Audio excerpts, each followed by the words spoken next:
বড়খোলার ডলু লালবাগ নিচ লাইন শান্তিপাড়ায় একটি model high school নির্মাণের কথা ছিল। বিভাগীয় তরফে জমি সার্ভে করা হয়েছিল। এলাকাবাসী স্বেচ্ছায় জমি দিতে রাজি ছিলেন, কিন্তু একটি দুষ্ট চক্র ওই এলাকার খেটে খাওয়া বাগান শ্রমিকদের ছেলে মেয়েদের শিক্ষার অধিকার থেকে বঞ্চিত করে মডেল স্কুলটি অন্যত্র স্থাপন করার অভিযোগ উঠেছে। বুধবার লালবাগ নিচ লাইন শান্তিপাড়ায় স্বেচ্ছাসেবী সংগঠন ইয়াসির এক বিক্ষোভ সভা অনুষ্ঠিত হয়। সভায় বাগান শ্রমিকরা বলেন, তাদের গ্রামে একটি মডেল হাই স্কুল হচ্ছে শুনে তারা আনন্দিত হয়েছিলেন। তাদের কথায় লালবাগ নিচ লাইন শান্তিপাড়ায় ৪-৫০০ পরিবার বসবাস করছে, অথচ এখানে কোনো উন্নয়নমূলক প্রকল্প নেই। অতি সম্প্রতি তাদেরকে অন্ধকারে রেখে রাতের অন্ধকারে নাকি সরকারের প্রস্তাবিত মডেল হাই স্কুলের শিলান্যাস করে গেছেন মন্ত্রী পরিমল শুক্লাবৈদ্য। তারা প্রস্তাবিত মডেল হাই স্কুলটি লালবাগ নিচ লাইন শান্তিপাড়ায় নির্মাণের দাবি জানান। এ নিয়ে ইতিমধ্যে তারা কয়েক শতাধিক জনগণের স্বাক্ষর সম্বলিত স্মারকলিপি স্পিড পোস্ট যোগে আসামের মুখ্যমন্ত্রী ডক্টর হিমন্ত বিশ্ব শর্মা ও কাছাড়ের আয়ুক্তর কাছে পাঠিয়েছেন। বিক্ষোভ সভায় প্রধান অতিথি হিসেবে উপস্থিত হয়ে বক্তব্য রাখেন ইয়াসির কেন্দ্রীয় কমিটির সভাপতি সঞ্জীব রায়। তিনি তার বক্তব্যে বলেন, বাগান শ্রমিকদের এই বঞ্চনা কোনো অবস্থায় মেনে নেওয়া যাবে না। তার সংগঠন ইয়াসির লালবাগ নিচ লাইন শান্তিপাড়ার বাগান শ্রমিকদের পাশে রয়েছে। বিষয়টি নিয়ে বৃহস্পতিবার কাছাড়ের জেলা আয়ুক্তর সঙ্গে দেখা করে স্মারকপত্র দেবেন তিনি। প্রয়োজনে কেন্দ্রীয় শিক্ষামন্ত্রী, আসামের মুখ্যমন্ত্রী শিক্ষামন্ত্রীকে স্মারকপত্র প্রদান করবেন।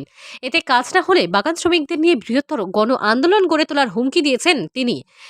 এদিন আরও বক্তব্য রাখেন ইয়াসির কেন্দ্রীয় কমিটির সাধারণ সম্পাদক সন্দীপ শীল, অখিল ভৌমিজ, মেঘনাথ বার্টি, ইন্দ্রজিৎ কর্মী, নির্মল ভৌমিজ প্রমুখ। লালবাগ নিচ লাইনে মডেল স্কুল দিতে হবে। চা শ্রমিকের সাথে বঞ্চনা আমরা মানছি না, মানবো না। চা শ্রমিকের সাথে বঞ্চনা আমরা মানছি না, মানবো না। প্রতিকাজাদের সাথে ভবিষ্যতে ছেলে খেলা মানছি না, মানবো না। প্রতিকাজাদের ভবিষ্যৎ দিয়ে ছেলে খেলা মানছি না, মানবো না। আওয়াজ দো, আওয়াজ দো, আওয়াজ দো। তো আমাদের দাদারাও জমিন বললো দিব, তারপরে তখন ভূমিরাও দিব বললো, জানেই মানুষরা বলেছে যে আমরা জমিন দিব। লেকিন জমিনের খালি কথা শুনলাম যে আমাদের এখানে হবে, লেকিন হবে বলতে বলতে হঠাৎ এখানে বুধবারের দিনে খবর পাচ্ছি যে উপর পাড়ায় ওই যে সাইডে স্কুলটা গেল ওইখানে। তো এটা আবার কি ব্যাপার হলো? এইখানে সব মানুষকে একটা স্বপ্ন দেখাই দিল যে এখানে স্কুল হবে বলে করে মনে সবের স্বপ্ন একটা হইলো। আমরা বেজান খুশি হইলাম যে আমাদের ছেলে মেয়েরাকে আমরা পড়াতে নাই পারছি। দলু যাতে হলে 10 টাকা 20 টাকা লাগে গাড়িয়ে, আর ছোট গাড়িয়ে যাইলে 40 টাকা লাগে যায় একটা ছাত্রর।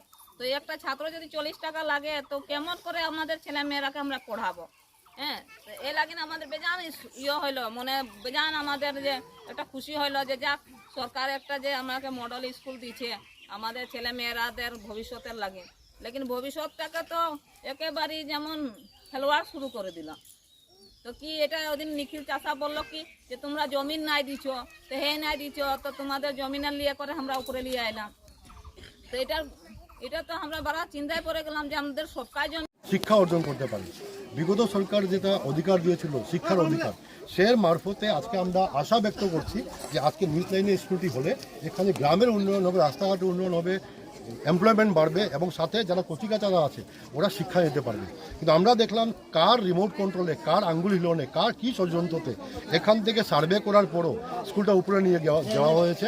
আমরা আজকে ইয়াসির পক্ষ থেকে দাবি করছি, সবাই সাথে আমরা একমত যে স্কুলটা নিচ লাইনে হতে চাই, এবং আমরা আগামীকালকে জেলা অধিপতিকে এবং জেলা অধিপতির মাধ্যমে আমরা আসামের মাননীয় মুখ্যমন্ত্রী, শিক্ষামন্ত্রী এবং প্রয়োজনে কেন্দ্রীয় শিক্ষামন্ত্রীকে আমরা মেমোরেন্ডাম দেব, যাতে এই যে নিচ লাইনের যারা নাগরিকরা আছে ওরা সুবিচার পায়, অধিকার পায় এবং ওরা কচিকাচারা যা শিক্ষা থেকে বঞ্চিত না হয়। আগামীকালকে আমরা মেমোরেন্ডাম দিচ্ছি, যদি আমাদের দাবি পূরণ না হয় আগামীতে নিশ্চয়ই সবাইকে নিয়ে আমরা একটা বৃহত্তর আন্দোলনে ঝাঁপাবো। আমরা সমস্যা হলো আমরা মডেল হাই স্কুল নিচ লাইনে সার্ভে হয়েছিল, লালবাগ নিচ লাইনে দেওয়ার কথা ছিল, 2-3 বার সার্ভে হয়েছিল। সার্ভে হওয়ার পরে তো আমরা খুশি ছিলাম যে এখানে আমাদের মডেল স্কুল হবে, ছেলে মেয়েরা পড়াশোনা করবে, উন্নতি হবে। আমাদের খালি লালবাগ নিচ লাইনের উন্নতি না, মনে করো আমাদের আশেপাশে যেগুলো গ্রাম আছে ওনাদেরও উন্নতি হবে। কিন্তু এখন দেখা যাচ্ছে যে ওখানে আমাদেরকে কথা দিয়েছিল পুরো কনফার্ম 100% যে ওখানে স্কুল হবে বলে করে আমরা খুশি ছিলাম। কিন্তু সাডেনলি ট্রান্সফার হয়ে স্কুলটা উপর লাইনে লালবাগ আপার লাইনে চলে গেছে স্কুলটা। স্কুলটা 9:30 থেকে 10টা অবধি ওখানে শিলান্যাসও হয়েছে। এখন মনে আমরা আমরা সরকারের কাছে আমরা অনুরোধ জানাচ্ছি যে ও যে স্কুলটা উপর লাইনে হয়েছে ওইটা ওই যেখানে শিলান্যাস হয়েছে সেই স্কুলটা ওখানে করে আমাদের নিচ লাইনে স্কুলটা হওয়ার জন্য আমরা অনুরোধ জানাচ্ছি প্রশাসনকে। ধন্যবাদ। আপনারা গ্রামে টোটাল কতজন? 400-500 ফ্যামিলি হবে। যে জায়গায় স্কুলটা তারা ওখানে 30% ওখানে হইব পিপল হইব, আর নিচ লাইনে 70-80%। এটা কে করে? এটা তো তারা উপর লাইন করে, তারপরে আটসাও আছে তার লগে জড়িত। উদ্দেশ্যটা কি তারা? তারা উদ্দেশ্য তারা মানে ওখানে নতুন ঘর বাড়ি পাইব, নতুন স্কুল পাইব, আসল উদ্দেশ্য ওটাই হইল যে নিচ লাইনকে শিক্ষা থেকে বঞ্চিত রাখবে। এটা নিয়ে আপনারা মানে মেমোরেন্ডাম দিচ্ছেন? হ্যাঁ, মেমোরেন্ডাম আমরা 11 তারিখ সোমবার আমরা প্রথমে আমরা বরখোলা কনস্টিটিউন্সির যে MLA আছে মিসবাবুল স্যার তার কাছে দিয়েছিলাম।